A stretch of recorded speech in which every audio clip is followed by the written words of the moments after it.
show of hands, how many of you here speak more than one language? Then next I ask you, how many of your children are learning a different language other than English? Only two of us. Three of us. Ladies and gentlemen, today I put to you, learning a new language for yourself or for your children is really good. Why? Let's have a look. These are the three benefits of learning another language. First of all, better communication. Let me first tell you a story. This is a story that was enacted in a video. There's this group of people on board a ship, and they were experiencing a storm. And they are all Germans. So they had to send out a distress call to the control tower. We are sinking! We are sinking! But back from the tower, they asked, what are you singing about? So you see here, sinking and singing is just a difference of one letter. But that led to a destructive end for those people in distress on the boat because they couldn't save themselves, right? So communication skills are very important skill that we want to have. So when you know another language, you will find that you're able to communicate with a lot of different other people from different nationalities, different cultural backgrounds, different ethnicities. Do you realize that from Wikipedia, these are the top languages of the world? Is English the most spoken language in the world? No, it is third in the list. Wow. The most widely spoken language is Chinese. How many of your kids are learning Chinese? Just a quick show of hands. Oh, very good. That's fantastic. Chinese is really one of the key languages that we must learn, whether for ourselves or for our children. Let me cite you a story. I've got a friend. You know that now the economy is so bad here in Australia, and he's Chinese, but he's been working here for like 14 years. Many of his colleagues have been retrenched, but he kept his job. Why? Because he was a strong link between his Australian office and his clients in China. He was able to communicate with them. He knows their cultural background. He knows how to talk to them in language they're comfortable with. And that is a key point.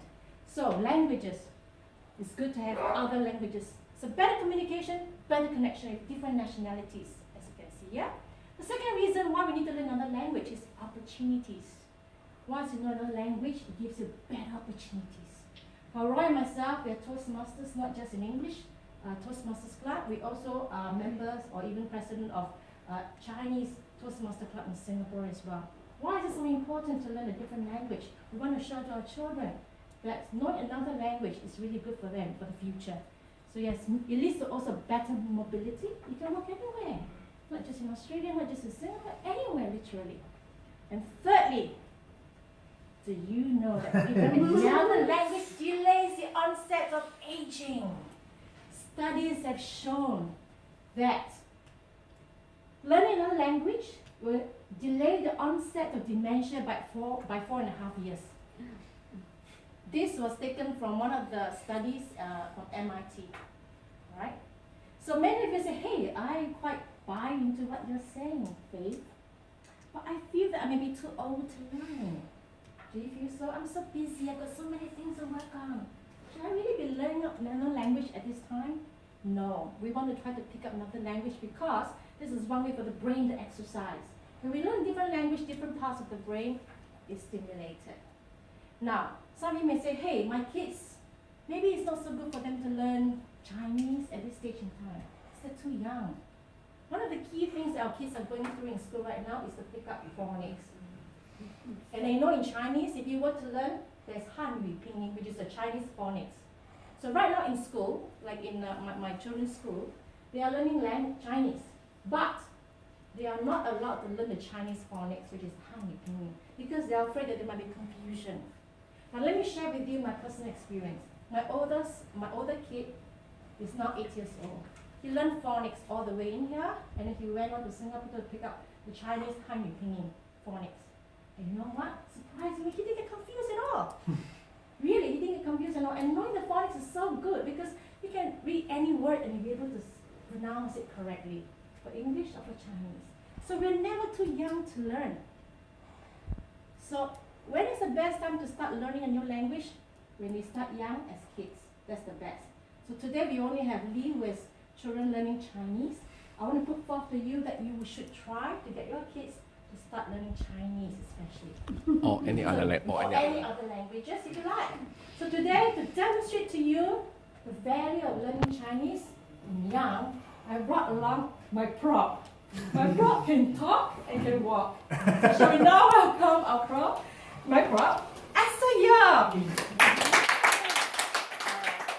Now today, Esther is going to demonstrate to you how to speak in different languages. Alright, so first, she's going to speak in Australian English. Hello everyone, my name is Esther and I'm 16 years. I'm demonstrating the language on the 1st of July. Thank you, Esther. And now, can you speak Singapore English, otherwise known as Singlish? You know how I am Esther Young. I'm going to turn 7 on the 1st of July. Thank you, Esther. And now, can you speak in Singapore Mandarin. Singapore Mandarin? 你是上好，我是杨金贵的，我今年就是变成我在7月1号我就变成7岁了。And now, can you speak in China Mandarin? 你知道我是杨金贵，我今年就是在7月1号我就变成7岁了。And now for the last one, we shall invite Esther to speak in Australian Mandarin. 早上好，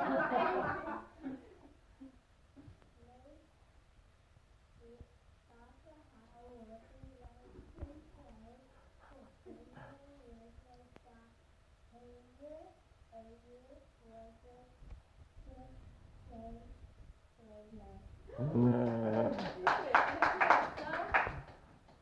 Alright, this is just a short demonstration of how languages can be picked up easily.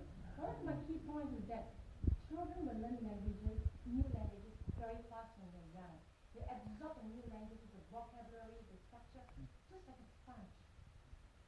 As good as a sponge. So I really would like to encourage you, whether it's for yourself or for your children, pick up a new language today. Alright, first one for today.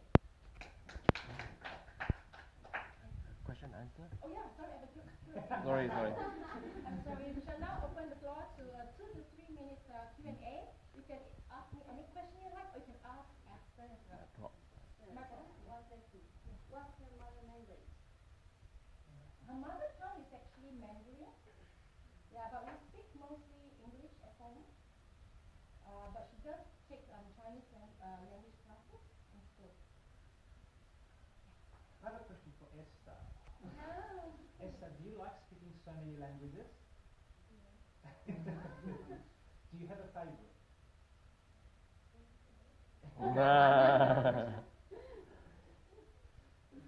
Any other question? This is Esther's mother tongue is Mandarin, Chinese. Well, actually, because we said it's the mother tongue because of the racial descent, the Chinese, so we have to use it. We have to sort of indicate that as the mother tongue. But in essence, we are practicing more like speaking English, which actually is not a strong point. We should really speak more Chinese. Actually, my question was, what's your first tongue? Her first time, yeah. So it's English. Yeah, she's more comfortable in English at the moment, but we're going to change that. I have a question for both the two of you and for Joyce, because we've noticed that when you said Australian English, Australian Mandarin, Joyce is Very good. You present so well. How is Australian Mandarin different to Singaporean Mandarin? Very good question. The essence is in the phonics. Right. Because when the Australians speak Mandarin, they don't have the phonics, which is the four sounds. They call yin, yang, shang, qi. So to them, everything is flat. So that's what she said. Everything is flat. But when you may do the proper way, it should be 大家好.是洋君志 Yeah. So my mum, when you go back home, still love her design, doesn't matter. She's her grandma, still love her design, and she's speaking different languages. Yeah. She's like, I don't care. I'm like, hey, come on out. You know what? One of the They key don't things. understand when she comes back home. Oh, when she goes back to Singapore, she has to speak Mandarin with the grandma. Yeah. Because that's the only way the Yeah, I'm grandma talking about can love. You know, does she say, oh, like, because actually when my kids were touring to and from, they had a very, like, they got comfortable there, they got comfortable here, and they were sort of, you know, the language was difficult for them to say to go from one place, went to Thai to Singapore, then to here. But then when their grandmas would come, they don't care what language they're talking, you know what I'm saying? They just think, oh, they're here, you know. And the kids take adjustment time, but the language is, you know, it's great for them to learn, but I think at the end of the day, like, the family, when they come back to the family unit, you know what I mean? Yes, It's yes. difficult, but like the language, she understands how they're learning. Yeah, but I think at this, Grandmother, you know. yeah, I think at this point in time, luckily my kids are switching very well. It's like switching channels on the TV, from English channel to Chinese channel. Just one question. When you learn different language, but sometimes it jump off language, so you take answer like the Chinese word is the English, something like that, or is it yeah? What you have just pointed out is a very real danger that many bilingual people might face. Mhm. There is a high risk of people putting in different words of different language in the same structure. And similarly as well, you know, for English and for Chinese, the verb and the noun can actually switch places. So when my son speaks, when my son first started to speak in Mandarin, he actually used the English sentence structure to speak it in Mandarin, and those are things that are quite normal. It's a common pitfall. But what we should do is, as we correct them along the way, they'll pick it up, and then the structure will be there. So do not worry, because they'll initially make some mistakes. Yeah. But it's important that we give them the exposure, you know, for them to read more, to hear more, and then from there they can pick up different language. At the same time, we adults can also learn together with them, and that is where the fun is, really. Yeah. Thank you so much. Again, always interesting.